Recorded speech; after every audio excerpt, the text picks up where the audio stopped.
And finally, the last spangly shield we know of in the MCU is another Stark prototype, this one developed by Tony as an upgrade to the finished circular shield. Now we don't exactly know what all this shield looks like or what it even is. Well, looks like that didn't last long.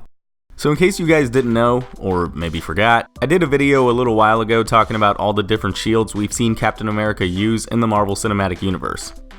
Well, most of them anyway. Turns out I might have missed one or two of them. Seriously though, that video featured pretty much all the shields Cap used over the course of his on-screen career, with the exception of one. See, during the moving scene in 2017 Spider-Man Homecoming, we heard Happy Hogan mentioning that they were loading up a bunch of the Avengers equipment, including a brand new prototype shield Tony made for Steve. We just gotta load Tony's old Hulkbuster armor, prototype for Cap's new shield. Now it's not like I missed that one or got anything wrong, unlike with some of the other shields. So the first shield we ever got to see in the MCU, timeline-wise, is the classic heater-shaped shield, first and last seen in 2011's Captain America: The First Avenger. It's just that prototype just happens to be the only shield we've never gotten to see on screen. Which seems weird, right? I mean, the movie could have just as easily mentioned any other previously seen Stark tech, or even put an Easter egg for some other comic book tech we haven't seen on screen yet in that spot. So with that in mind, on top of the fact that Cap's last shield was damaged in battle and abandoned at the end of Civil War, you'd think a mention of a brand new shield would be used to set up something in a future movie. But nope, we never heard about it again. And with Steve turning into Clint Eastwood in his latest, and apparently last, outing as the Star-Spangled Avenger in this year's Avengers Endgame, it seemed like we were never going to get to see this shield. Well, never say never I guess, because about a week ago, we actually got our first full look at this prototype shield over on Instagram. Concept artist Fausto De Martini, who worked on a ton of different movies, including Black Panther and Avengers Infinity War, recently started posting pictures of some of the different weapons he designed for Infinity War over on his Fausto Designs account, including a few takes on Rocket's rifle and the previously mentioned prototype shield. Now to be fair, he does admit in the comments that he didn't think this shield was supposed to be the same one Happy was talking about in Spider-Man Homecoming, but at the same time though, what else could this be? He even said in the original post that the shield was supposed to be created by Tony, so I'm not exactly sure what else this could be. So okay, let's say this was going to be the same shield Happy was referring to in Homecoming. Looks great and all, but does it do anything other than block stuff? I mean, it's not exactly a ridiculous question, this is Stark tech after all. I mean, this is the same guy who tried cramming a ton of different things in his Iron Man armor alone. I wouldn't be surprised if he gave Cap's new shield another set of magnets or something. Well, actually, that's not too far off. In a reply to somebody asking how the shield was supposed to work, he stated, "From what I remember, it generated a very strong magnetic field that projected forward so it could attract weapons."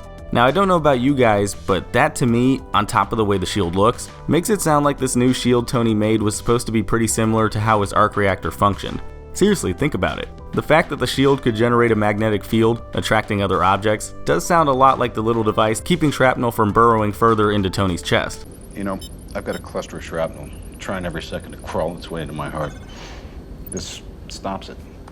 And on top of that, it's not even like you have to look all that closely to see the comparisons between the shield and the original arc reactor. The coils, blue tubing, and even the general layout of the shield all look pretty similar to Tony's arc reactor from the first Iron Man movie, doesn't it? It's actually pretty cool that Tony eventually worked out a way to make some offensive possibilities out of something he was originally technically using for defensive purposes. Now, as for why we never got to see this one in Infinity War, I have no idea.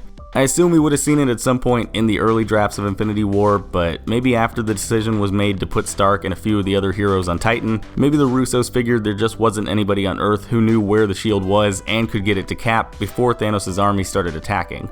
I guess we'll never really know why it got left out though, since Martini doesn't seem to know why the shield was cut from the finished product either, which kinda sucks, but that's the business I guess.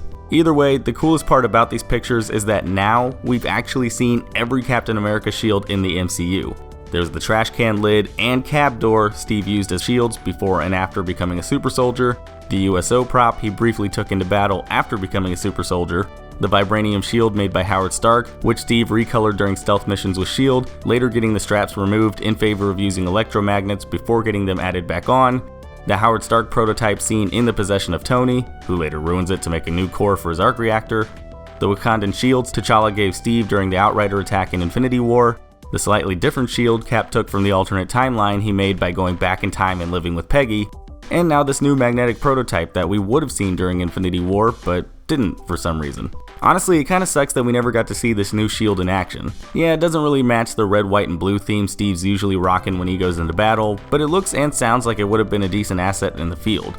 Definitely seems like it would have been better than that crappy shield Howard was working on, I'll tell you that much. But if the recent news that Marvel's still planning on doing something with that Mandarin storyline from the All Hail the King one-shot, despite Iron Man officially being dead at this point, is any indication, we really shouldn't expect this prototype shield to stay down for long.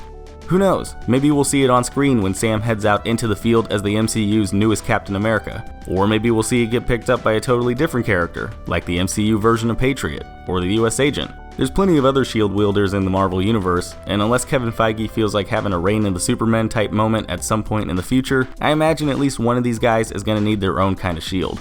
But anyways guys, that's everything I know about Cap's prototype shield, first mentioned in 2017 Spider-Man Homecoming. If you guys agreed with anything I said in this video, or if you have your own thoughts you want to throw out there, then go ahead and let me know in the comments down below. Otherwise, I will see you all next time. Hey, thanks for watching. If you like this video, then go ahead and click that like button, and if you're new, maybe consider clicking that subscribe button too. I've also got links to my Facebook, Twitter, Twitch, Instagram, and Patreon in the description. You should probably check those out too. And if you want to see more of my content, then you can click the link to my last video. It's right there in the middle of your screen. Alright, and I will see you all next time.